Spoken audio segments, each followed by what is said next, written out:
जय श्री कृष्ण।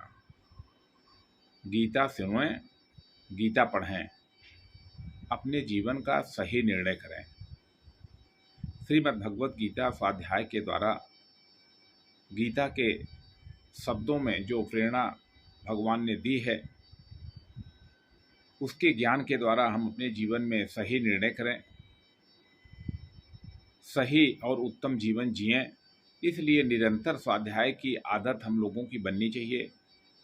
इसीलिए श्रीमद् भगवत गीता जयंती आयोजन समिति यह प्रयास कर रही है कि श्रीमद् भगवत गीता स्वाध्याय का आंदोलन गांव-गांव तक पहुंचाया जाए।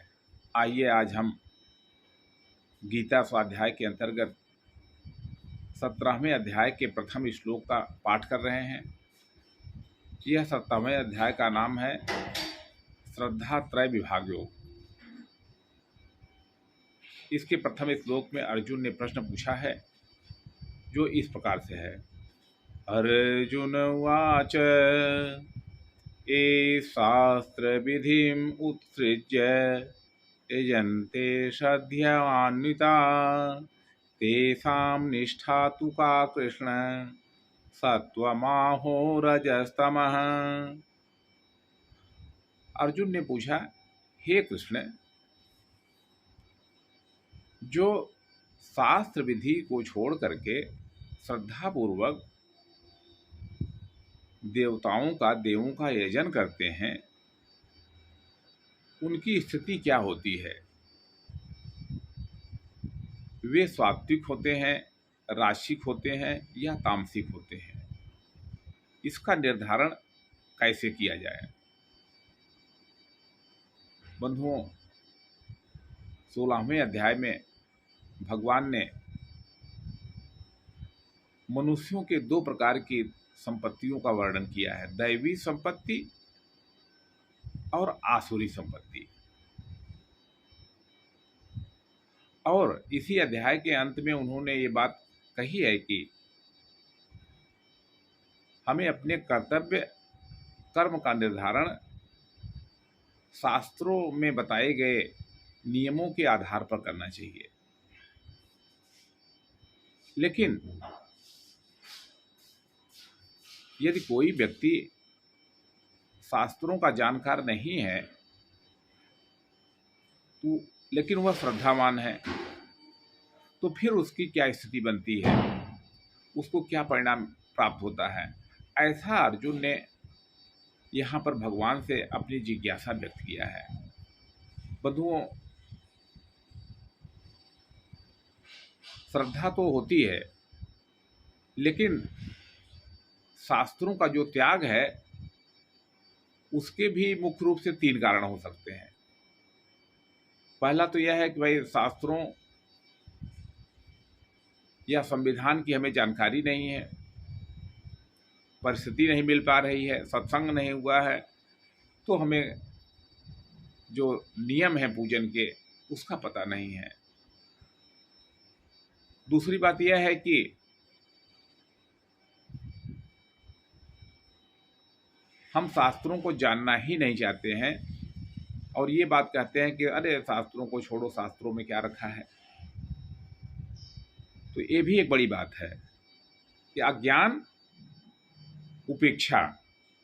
और तीसरी बात है कि शास्त्रों का बहुत से लोग विरोध भी करते हैं, कहते हैं कि ये बहुत पुरानी बातें हो गई हैं, उसमें जो बातें लिखी गई हैं अब वे कालबाह्य हो गई हैं, तो इसलिए उसकी उपेक्षा हो जाती है। हम जो सोच रहे हैं वही ठीक है। लेकिन बंधुओं, श्रीमद् भगवत गीता में भगवान ने जीवन के संविधान के बारे में ही विस्तृत रूप से चर्चा किया है। कैसे हमें श्रेष्ठ जीवन जीना चाहिए, कैसे हम अपने शरीर की, अपने मन की, अपने प्राणों की, अपनी बुद्धि की उपयोगिता को सिद्ध करना चाहिए। क्योंकि सही निर्णय करने से, सही पद्धति से कार्य करने से ही व्यक्ति सुख, शांति और स्वास्थ्य का लाभ कर सकता है। ये बात ठीक है कि कहा भी गया है कि अगर हमारे पास शास्त्र नहीं है और श्रद्धा है तो हम सब लोग, जो अपनी एक प्राचीन कहावत है कि महाजनों एन गता सपंथा, कि बड़े लोग जिस मार्ग से जाते हैं, जैसा आचरण उपस्थित करते हैं, उसी मार्ग का हमें अनुसरण करना चाहिए।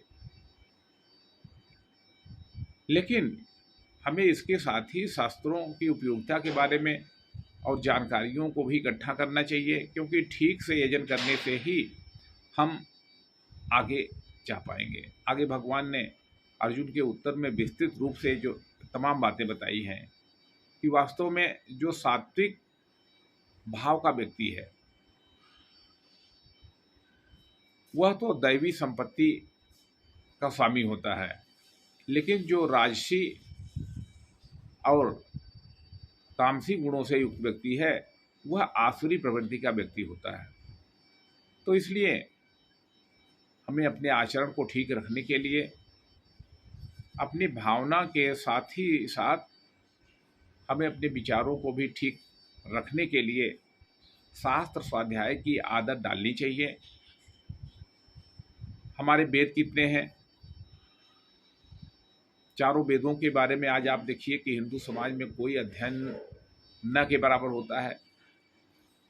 हम सब लोग वर्तमान विज्ञान के बारे में तो बहुत ज़्यादा अध्ययन करते हैं, चाहे भौतिक विज्ञान हो, चाहे रसायन विज्ञान हो, चाहे अर्थशास्त्र हो। आज विश्वविद्यालयों में, कॉलेजों में इन्हीं सब विषयों की पढ़ाई होती है, लेकिन शास्त्रों की पढ़ाई बहुत ही सीमित रूप में होती है। इसी प्रकार से शास्त्र के ज्ञान का एक बड़ा माध्यम सत्संग है। सत्संग भी, सत्चर्चा भी कम मात्रा में होती है। गीता प्रेस ने बड़ी मात्रा में सत्संग की पुस्तकों का प्रकाशन किया है। हमें उनका स्वाध्याय अवश्य करना चाहिए। यदि हम शास्त्रों को जान करके यजन पूजन और अपने जीवन का निर्माण करेंगे तो निश्चित रूप से हम अपने जीवन के उद्देश्य को प्राप्त करने में आगे बढ़ेंगे। यह जो गीता स्वाध्याय का आग्रह है उसका मुख्य कारण यही है कि एक बार हम सोचना तो शुरू करें। आर्ट ऑफ थिंकिंग, कैसे हम सोचें, कैसे हम जीवन का निर्णय करें, जो हम काम कर रहे हैं क्या वो ठीक है। अनेक प्रकार की बीमारियां आज व्यक्ति के पास हैं, लेकिन सभी बीमारियों की जड़ में तो उसका मन है। हमारा जो अनियंत्रित मन है उसको नियंत्रित करने के लिए हम क्या उपाय कर रहे हैं?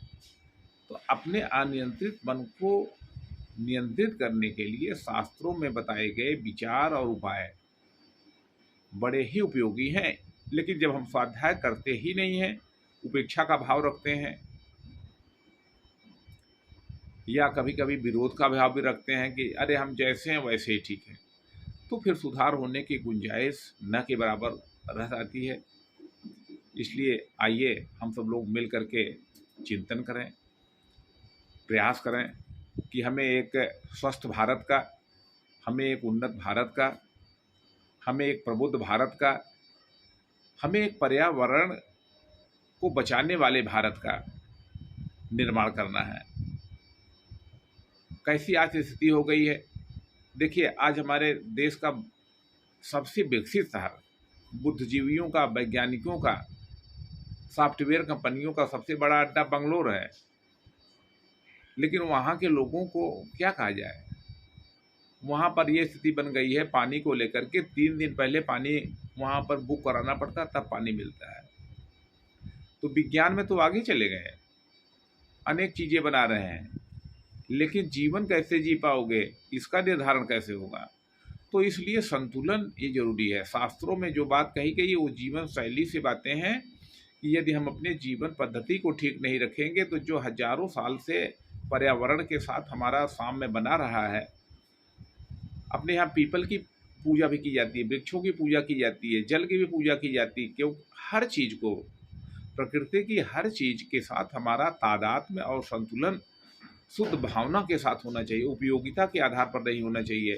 तो ये जो बातें शास्त्रों में बात कही गई हैं वे हजारों साल से चली आ रही हैं और वे आज भी बड़ी उपयोगी हैं। लेकिन हमें चाहिए कि हम उनका अनुपालन करें, उनका सेवन करें और अपने जीवन को समृद्ध बनाएं। धन्यवाद।